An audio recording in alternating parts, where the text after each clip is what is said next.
히브리서 5장 7절부터 10절까지의 말씀입니다. 히브리서 5장 7절로 10절의 말씀 357면에 있습니다. 우리 한 절 한 절 합독하시면서 말씀의 의미를 함께 상고하도록 하겠습니다. 7절부터 함께 합독합니다. 그는 육체에 계실 때에 자기를 죽음에서 능히 구원하실 이에게 심한 통곡과 눈물로 간구와 소원을 올렸고 그의 경건하심으로 말미암아 들으심을 얻었느니라.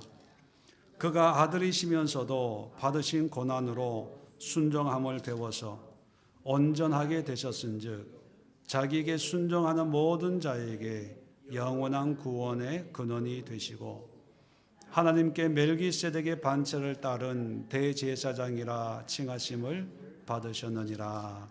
아멘. 자, 십자가가 주는 세 가지 도전이라고 하는 제목으로 말씀을 나누려고 합니다. 다 아시는 대로 오늘은 예수님의 그 십자가에 달려 죽으신 성금요일이라고 하죠. 그 날을 맞이해서 다시 한번 십자가의 의미와 또 십자가가 우리에게 어떤 도전을 주는지 세 가지 오늘 말씀을 함께 살펴보겠습니다. 먼저 기도에 대한 도전을 우리에게 주는데 십자가가 주는 기도의 도전. 자, 7절 제가 다시 한번 읽겠습니다. 그는 육체에 계실 때에 자기를 죽음에서 능히 구원하실 이에게 심한 통곡과 눈물로 간구와 소원을 올렸고 그의 경건하심으로 말미암아 들으심을 얻었느니라. 자, 이 말씀이 겟세마네 동산에서 할 수만 있거든 이 잔이 내게서 지나가게 하옵소서. 그러나 내 뜻대로 마옵시고 아버지의 뜻대로 하옵소서라고 하는 그런 기도의 모습을 떠올립니다. 우리는 그냥 간단하게 예수님이 겟세마네 동산에서 이렇게 기도하셨다라고 성경이 우리에게 알려주는 그런 정보가 많지 않기 때문에 그냥 미루 짐작은 하지만 그러나 오늘 말씀은 좀 더 구체적으로 우리에게 이야기합니다. 자기를 죽음에서 능히 구원하실 이 누굽니까? 하나님이시오. 그런데 아들 예수님이 아버지 성부 하나님께 기도하는데 성부 하나님은 우리처럼 능력이 없는 분이 아니에요. 할 수 있는 분이에요. 여러분, 할 수 있을까 말까 긴가민가 하는 사람에게 부탁하는 거하고 이 사람은 분명히 할 수 있는 사람이야. 그런 능력이 100%, 200% 있어 라고 하는 사람에게 뭔가 부탁할 때 하고 마음이 같을까요? 다를까요? 다르죠. 다르죠.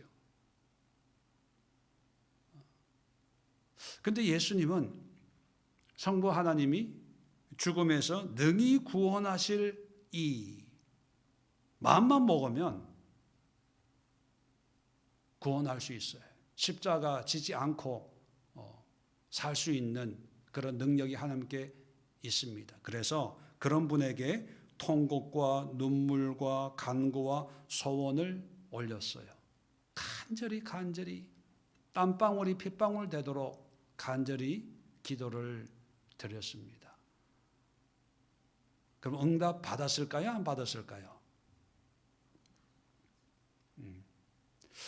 자, 우리는 십자가가 주는 첫 번째 도전이 뭐냐면 기도인데 우리는 기도하면 늘 맞은편에는 뭘 생각합니까? 응답. 응답. 그 응답이라고 하는 것은 나의 원함이 이루어지는 것, 성취되는 것, 또는 해결되는 것, 기타 등등입니다. 근데 십자가의 예수님의 기도는 자, 끝에 한번 봅시다. 이렇게 기도를 했어요. 그의 경건하심으로 말미암아 들으심을 얻었느니라. 응답이라고 얘기하지 않고 하나님이 들어주셨어요. 들었다 표현을 합니다. 자, 응답과 들었다. 이게 같은 의미일까요? 다른 의미일까요? 같은 의미일 수도 있고 다른 의미일 수도 있습니다.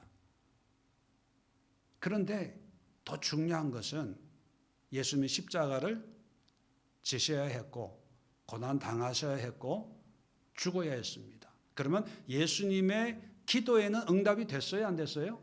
안 된 거예요. 응답이 안 됐어요. 그런데 하나님은 들으셨어요. 여러분, 응답을 원하십니까? 들으심을 원하십니까?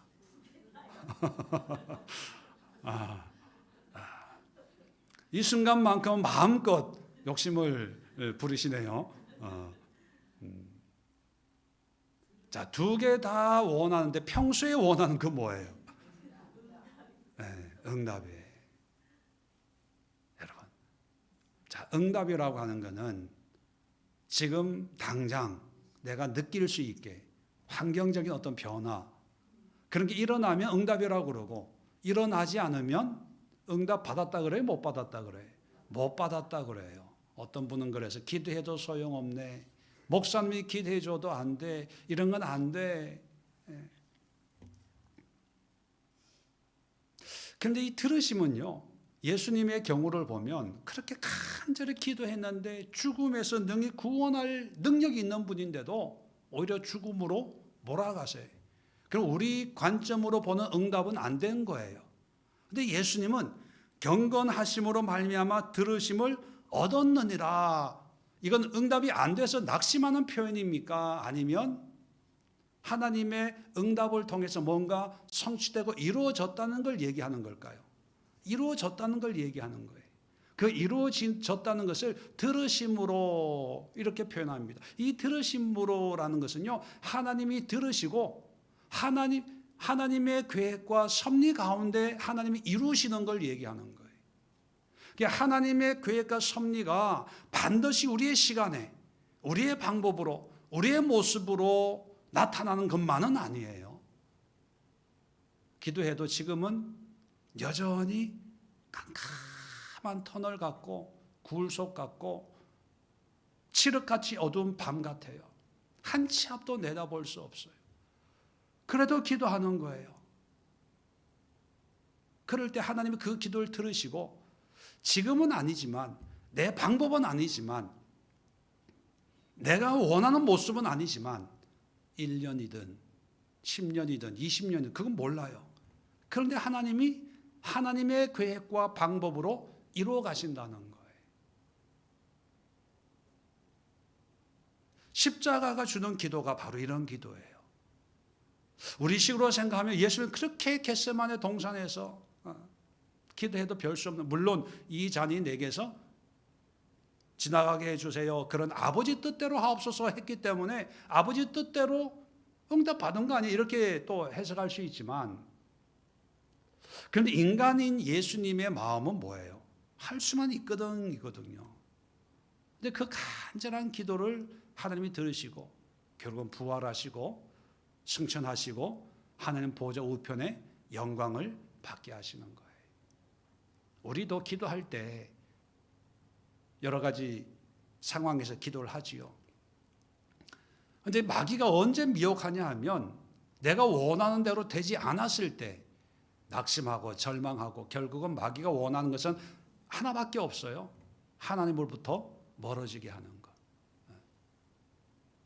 그런데 우리의 기도가 하나님의 들으심의 목표를 두어야 돼요. 오늘 또 기도하고 내일 또 기도하고, 하나님 오늘 들으셨죠? 내일 기도하면서 들으셨죠? 이 들었다는 게 뭡니까? 하나님과 소통하고 교제하고 이야기하고 관계를 맺는 거거든요. 그러면 지금 여전히 힘들어도 하나님은 그거 듣고 하나님의 방법으로 하나님의 때에 하나씩 풀어가시는 거예요. 기도 많이 한 분들 이제 지켜보면요, 당장 어떤 변화가 일어나는 것 같지는 않지만 시간이 지나 보면 뭔가 해결되고 이루어지고 성취되고 순적하게 이렇게 인도함을 받는 거예요.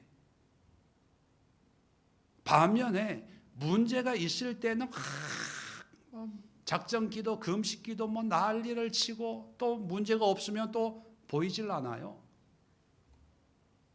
또 문제가 생기면 또 와서 뭐 기도하고 뭐 그런 분들이야 또 기도의 은혜를 사모하는 분이라고 치고 대부분이 뭐냐면 기도가 안 된대요. 기도를 못 하겠대요. 그래서 기도를 안 해요.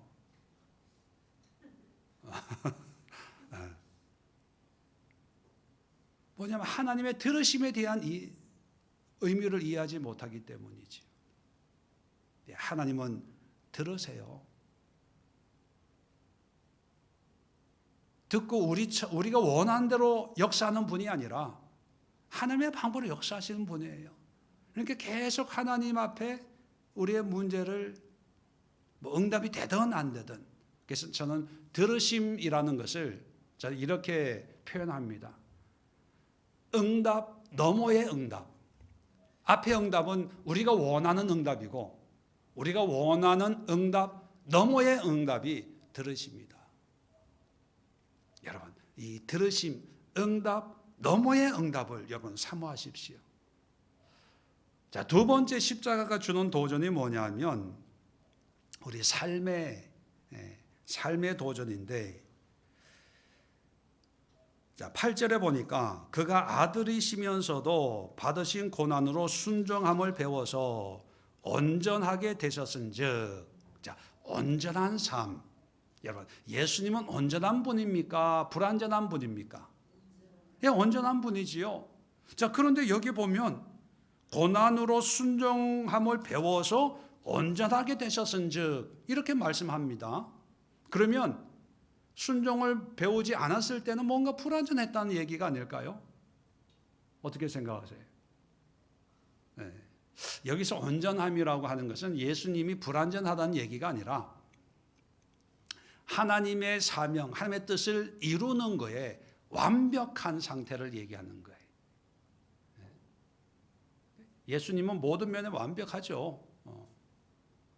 그런데 예수님의 사명이 있습니다. 이 땅에 오신 사명. 우리도 이 땅에 태어난 사명이 있습니다. 어떤 사명입니까? 우리의 사명? 민족 중흥의 역사적 사명을 띠고 여러분 모르셨어요? 마태복음 1장 2절에 있는 우리 모든 인간은 하나님으로부터 믿든 안 믿든 사명을 띠고 이 땅에 태어난 거예요. 단지 그걸 믿음으로 받는 사람이 하나님의 사명, 청지기로 살고, 그렇지 못한 사람들은 이제 사명과 상관없이 사는 거죠. 예수님도 십자가라고 하는 엄청난 사명을 가지고 이 사명을 가지고 이 땅에 태어났는데, 그 십자가의 사명을 완벽하게 이루기 위해서, 물론 예수님이 하나님이시지만 또한 인간이다 보니까 그 삶을 우리에게 본을 보이기 위해서 순종을 배우시는 거예요. 우리도 온전한 삶을 살아야 되잖아요.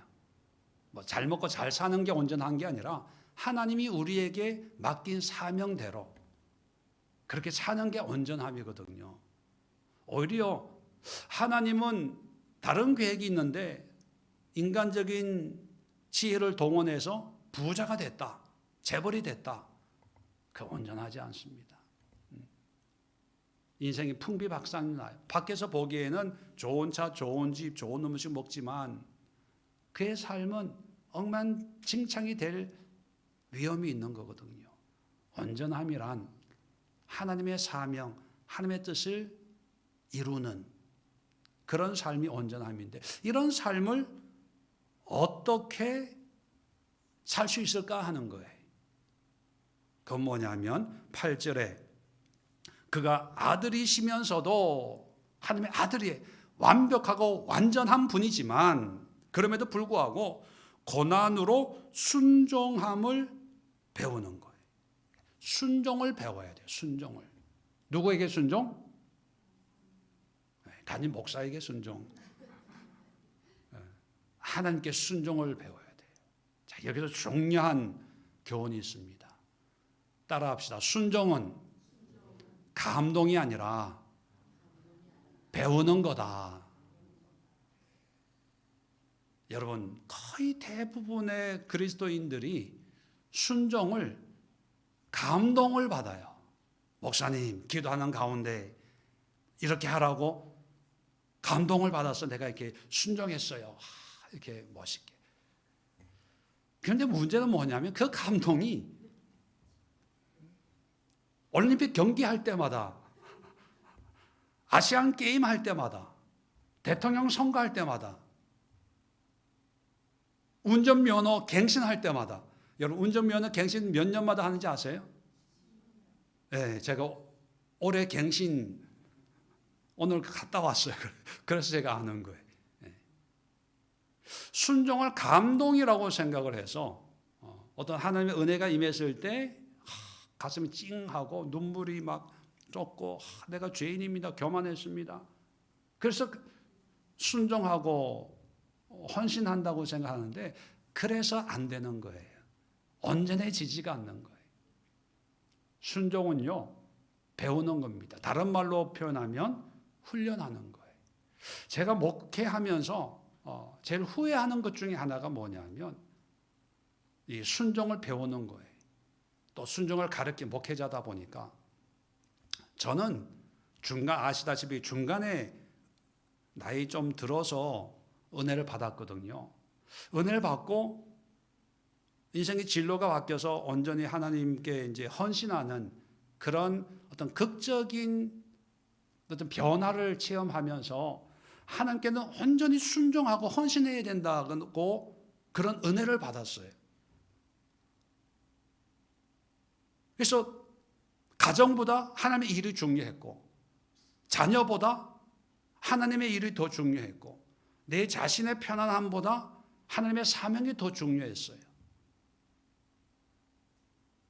그래서 나는 무슨 생각을 했냐 하면 은혜만 임하면 다 이렇게 되는 거 아니야? 신앙생활 열심히 하는 사람은 다 이렇게 순종하고 헌신하는 거 아니야?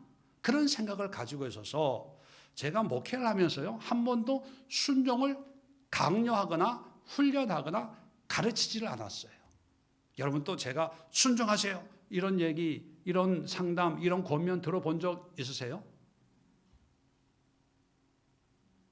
저는 은혜 받으면 순종하겠지. 기도하고 말씀 보고 깨달으면 순종하겠지.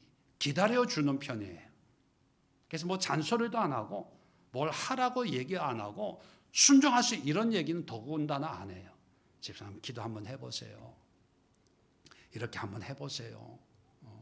하나님이 나에게 주신 감동이 이런 건데 한번 권사님, 집사님도 한번 이렇게 한번 해보세요. 뭐 이 정도지. 순종하세요. 이렇게 하세요. 저렇게 하세요. 이렇게 하질 않았어요. 왜? 내가 그렇게 신앙생활 안 하다 보니까. 그런데 문제는 뭐냐 하면 다 신앙이 저 같지 않은 거예요. 그래서 많은 분들이 순종을 감동이라고 생각하는 것 같아요. 또 순종은 은혜가 있고 믿음이 자라면 뭐 이렇게 하는 거라고 생각을 해서 순종을 안 해요. 그 결과가 뭐냐면 일찍 순종을 배우면 신앙생활이 편안해집니다.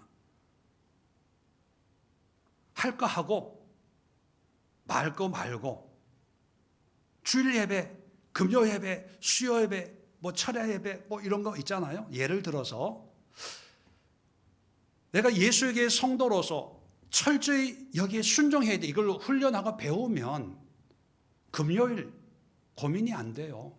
약속이 있어도 안 되면 오늘 교회 가야 됩니다. 제가 그랬거든요.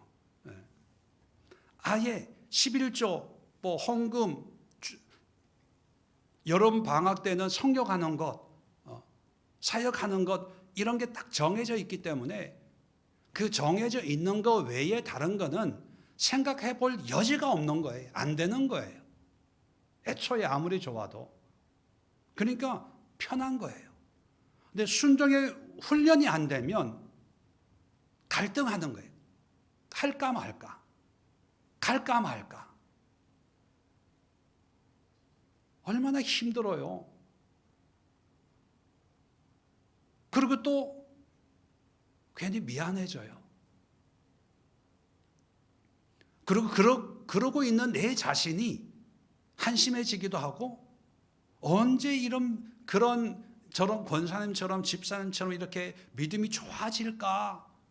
여러분, 순종은요, 이런 말 하면 죄송하지만 일단 순종은 믿음과 상관없이 배우는 거예요. 배우는 거. 훈련하는 거. 훈련의 과정이지, 믿음이 있어서 순종하고 믿음이 없어서 순종 안 하고, 이건 아니에요. 내 마음가짐에 달려 있는 거예요. 자, 그런데 예수님이 순종을 배우는데 무슨 과목으로 순종을 배웠다고요?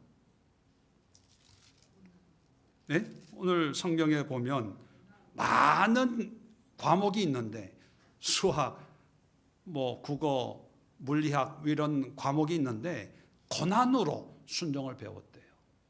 그럼 예수님도 고난으로 순종을 배우면 우리는 뭘로 배워야 될까요? 우리도 고난으로 배워. 물론 우리가 다 십자가 지라는 거 아니에요. 고난의 의미가 참 여러 가지가 많아요. 순종을 배우려면요, 피곤함을 통해서 또는 손해를 통해서, 힘듦을 통해서, 욕먹는 걸 통해서, 기타 등등, 이게 오늘날의 우리의 고난의 모습 아니겠습니까? 예수님에게는 십자가지만 우리가 다 십자가를 통해서 고난을 받으려면 살아있을 사람이 누가 있겠어요? 고난 배우다가 다 죽죠. 여러분, 십자가에서 배우는 우리의 도전이 뭐냐면 순종에 감동받지 말고 순종에 훈련을 하는 거예요. 훈련. 예수님도 훈련을 했는데 예수님하고 비교가 안 돼도 우리가 언제까지 하나님의 은혜 구하고 때가 되면 그건 믿음이 없는 자기 도피고 자기 핑계예요. 신앙의 초기에 훈련이 안 되니까요, 신앙생활 평생이 훈련이 안 돼요. 순종이 안 돼요. 제가 목회하면서 그 훈련을 못한 게 그렇다고 지금 와서 할 수도 없고, 저희 아내가 훈련받은 그 얘기를 들을 때 처음에는 무슨 군대도 아니고 무슨 그런 교회가 있어 그랬거든요.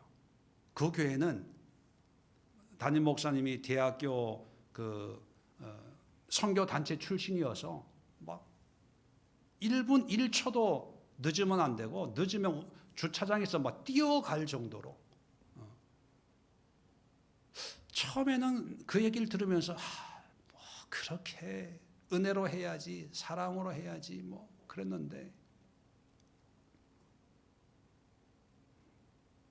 물론 어느 게 다 100% 좋고 100% 나쁜 건 없겠지만, 여러분, 순종은 배우는 거예요. 훈련하는 거예요. 이 순종을 해야 온전해지는 거예요. 순종 없이 이루어지는 건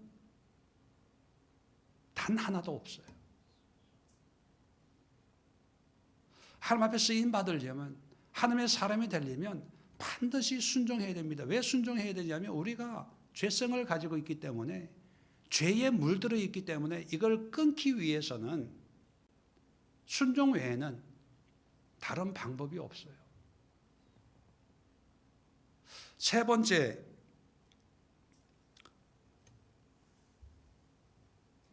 10절을 보시면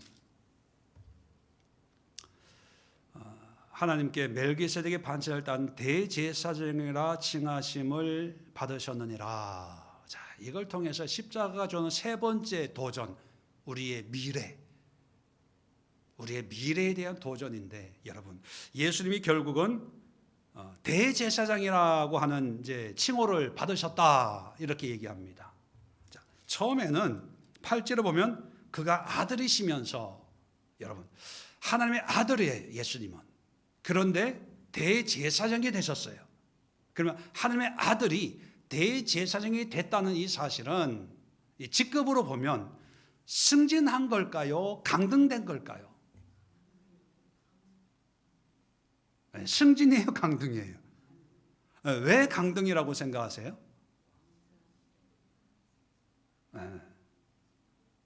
뭐 세상 나라로 치면 왕자예요, 세자예요, 세자. 세자인데 대제사장이라고 하는 어떤 직분을 맡게 됐다는 거. 아무리 세상의 직분이 뭐 국무총리, 뭐 아니 옛날 왕으로 치면 뭐 영의정, 좌의정, 뭐 아무리 직급이 높은 직급을 가지고 있어도 여러분 왕자보다 더 높을 수 있을까요? 없죠. 근데 예수님은 왕자에서 대제사장이 되신 거예요. 그런데 좀 더 이 대제사장의 의미를 짚어보면 대제사장의 역할이 뭐 하는 거지요? 네? 중보하는 것. 누구와 누구 사이에서? 하나님과 사람 사이에서 죄의 문제를 중보해서 해결해 주는 역할. 죄 사함을 해주는 역할. 그런데 이 죄 사함이 누구의 죄입니까? 나의 죄입니까? 다른 사람의 죄입니까? 다른 사람의 죄예요. 그러면 이렇게 정리를 할 수 있어요. 대제사장은 다른 사람을 위해서 사는 사람이다. 다른 사람의 죄를 위해서, 다른 사람의 허물을 해결해 주는 사람. 그죠? 그러면 이렇게 요즘식으로 표현하면 이웃을 섬기는 사람, 이웃을 사랑하는 사람, 이웃에게 관심 두는 사람, 저 사람의 영혼에 관심 두는 사람. 좀 더 이렇게 직설적으로 표현하면 영혼을 구원하는 사람. 그죠? 예수님은 하나님의 아들이신데, 근데 십자가를 통해서 그 아들로 머물기를 원하지 않고 강등돼서 직급을 낮춰서 스스로 대제사장이라 칭함을 받으셨어요. 그 이유는 나를 위해 사는 것이 아니라 다른 사람들을 위해 살기 위해서. 여러분, 우리 그리스도인들이 십자가를 통해서 구원받았어, 용서함 받았어, 하나님의 사랑의 은혜를 받았어. 예, 좋아요. 근데 그걸로 끝나면 안 돼요. 참 안타까운 게 뭐냐면 나는 구원받았어, 지금 죽어도 천국 갈 수 있어, 나는 하나님의 자녀야, 이걸로 끝나는 거. 하나님은 하나님의 자녀로 우리를 택하셔서 천국으로 슝 보내주려고 구원의 계획을 세운 게 아니라 우리를 하나님의 백성 이스라엘 민족과 똑같은 원리예요. 이스라엘 민족을 택하셔서 결국은 이스라엘 민족을 통해서 세계 열방을 하나님의 나라로 만들기 위해서 그냥 하나의 도구로, 샘플로 택하셨는데, 이스라엘은 그것을 깨닫지 못하고 자기가 선민이라고, 자기들만의 구원이라고 자부심을 가지고 있다가 버림당했잖아요.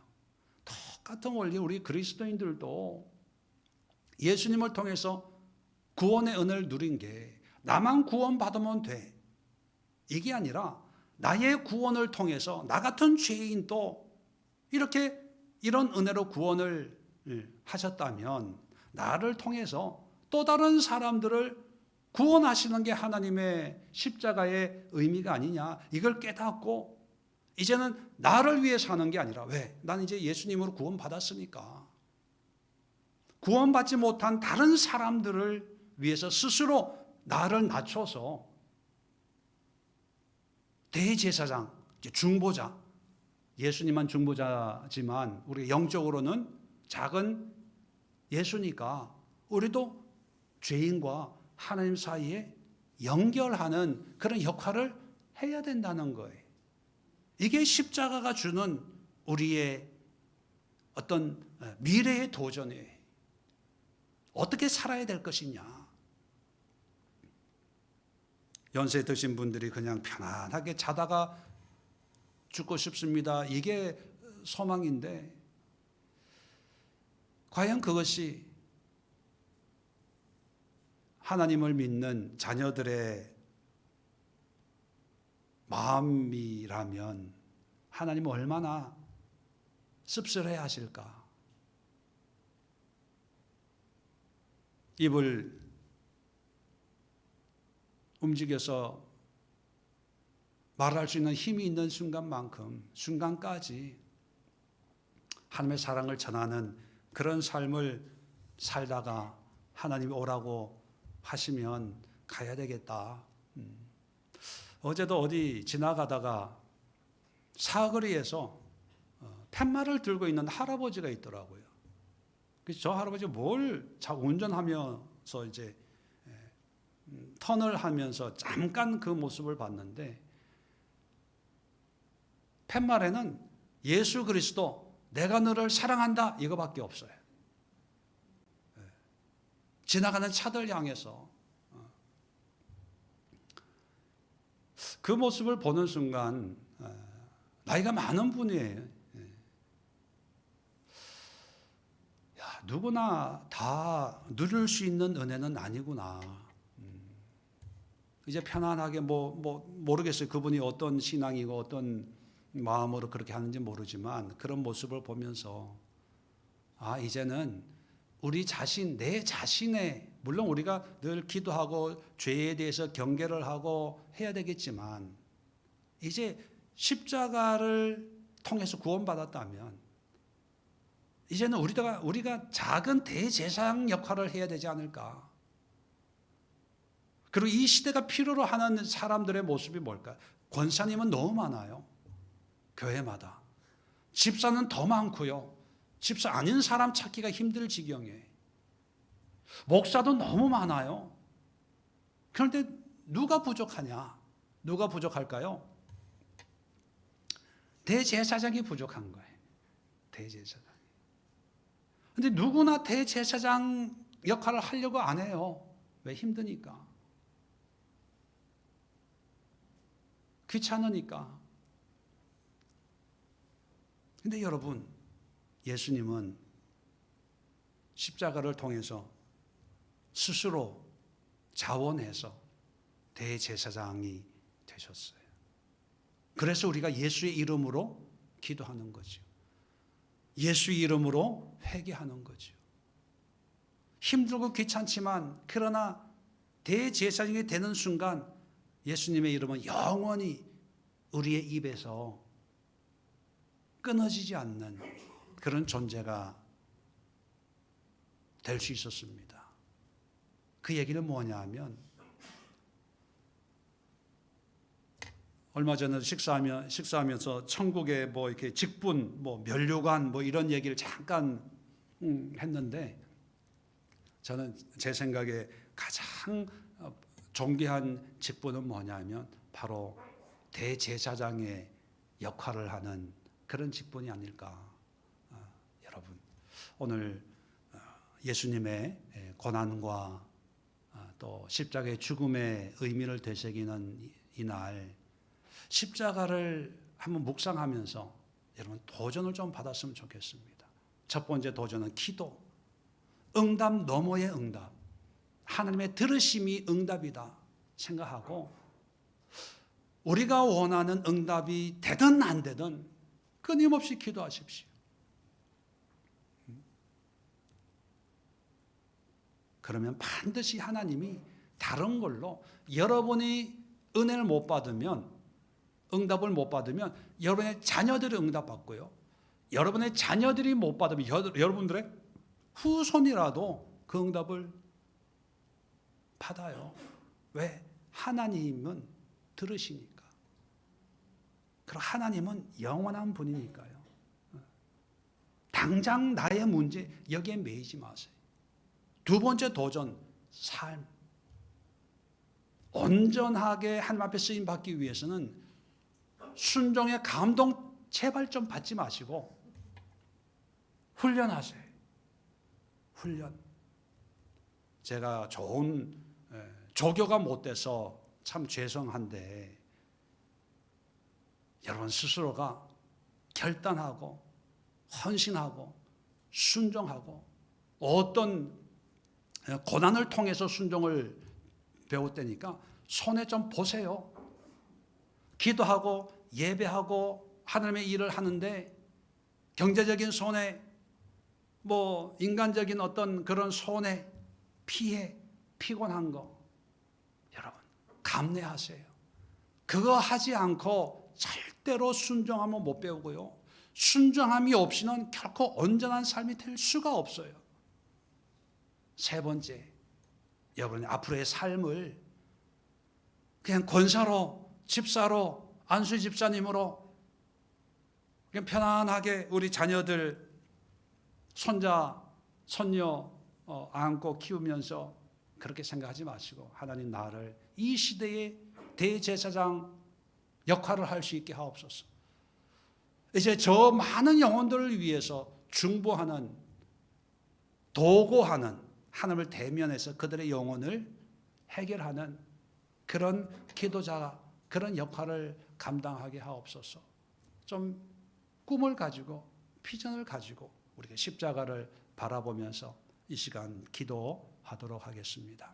자리 정돈하시고 주여 한번 힘차게 외치고